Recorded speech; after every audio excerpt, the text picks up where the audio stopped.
Hi, I'm Jeff from Jeff's Bronco Graveyard. I'd like to welcome you to our May new products video. Our first new product, these armrests. These are for the 92 to 96 Ford Bronco, 92 to 97 F-Series pickup. These are the ruby red. We sell these in pairs. We've had these reproduced. What's nice about these, the original one's a three-piece construction, and they tend to separate off here. This is a two-piece construction. It's got the backing plate inside, nice plastic backing plate, which you put your screws through for your door panel. And the rest is a self-skidding urethane, so it's a really heavy-duty, nice armrest. We sell them in pairs. Again, this is the ruby red. This is for the 92 to 96 Ford Bronco, 92 to 97 F-Series pickup. Available here at the Bronco Graveyard. And our next new products from Carpenter Industries is this Tailgate Striker Shims. These are sold in a set of 4. They give you 2 thick ones and 2 thinner ones. These are for the 66 to 77 Ford Bronco and the 66 to 79 F-Series pickup. If you're ever putting a tailgate on a Bronco or a pickup, sometimes the latch strikers don't latch and the tailgate won't latch because it's not coming out far enough. Instead of putting washers behind it, Carpenters come up with these. Got a thick one, 2 thick ones and 2 thin ones, so you can shim it out what you need. Back the screws out, put it back in place, get it to you ready to go. Again, sold in come in a set of 4, nice anodized steel. 2 thin ones, 2 thick ones. Again, fit the 66 to 77 Ford Bronco and the 64 to 79 F-Series pickup. Tailgate Striker Shims. And our next new products from Carpenter Industries is this instrument lens cover gasket. This fits the 66 to 77 Ford Bronco and the 64 to 66 pickup, and some Econolines in there with that round Speedo head. So basically, if you're redoing your early Bronco or truck, you pull the Speedo head out, take off the 4 screws, and the cover comes off.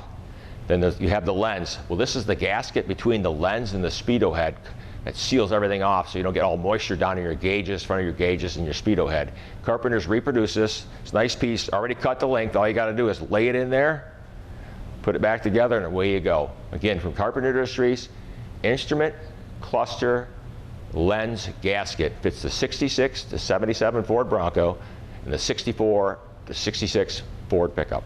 And our next new product are these throwback shirts from the Bronco Graveyard. We've had these reproduced. It's got our old school logo on it. Got the old school Bronco on there. Nice blue color with the gold lettering. On the back we have the same thing but bigger. Again, the old school t-shirt from the Bronco Graveyard. We have these as small, medium, large, extra large, and XXL. And for our May Web Truck of the Month, we have Dan Bastain's Explorer. It's highly modified off-road vehicle, very capable. You'll enjoy the video. Thank you for your support and hope to see you again next month.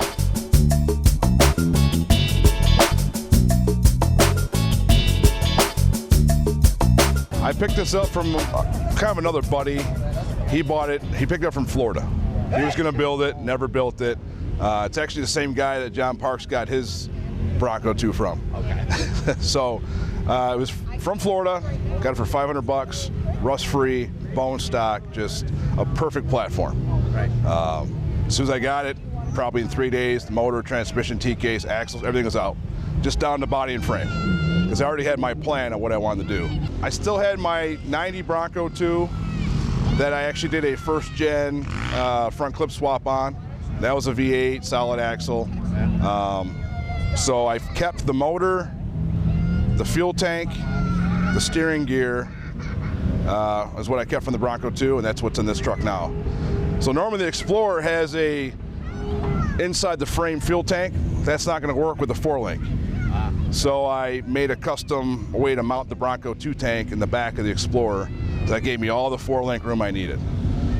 So I already had a plan in my mind when I still had the Bronco 2 of what I wanted to build. I knew I wanted to go big. The Bronco 2, I mean, I bought that thing bone stock. I did a 2-inch, 5.5-inch, short arm, long arm, you name it, I did everything to that truck. And then I was planning, you know, the V8 swap and all this stuff, so I did all that. But then the family got bigger, kids, you know, kids, so I need to get into a 4-door. My primary use is rock crawling and trails. So I wanted something just beefy as I could build it. So I wanted to do a full 4-link in the back, 3-link up front. It's got 05 plus Super Duty 1-ton axles on it, 538 gears, air lockers front and rear. The motor ended up being, I stroked it to a 342. It was out of a 92 Mustang. The engine itself's running a full 5.0 Explorer front engine dress. Keeps everything nice and tight. I'm running a 98 4R70W trans out of an Explorer 5.0. That's all built with all Fords, internals, everything else. Silver Fox reverse manual valve body. So it's a clutchless automatic in a way. Okay. And it's, you know, park, reverse, neutral, first, second, third. And I still have overdrive and torque converter lockup on 12-volt switches.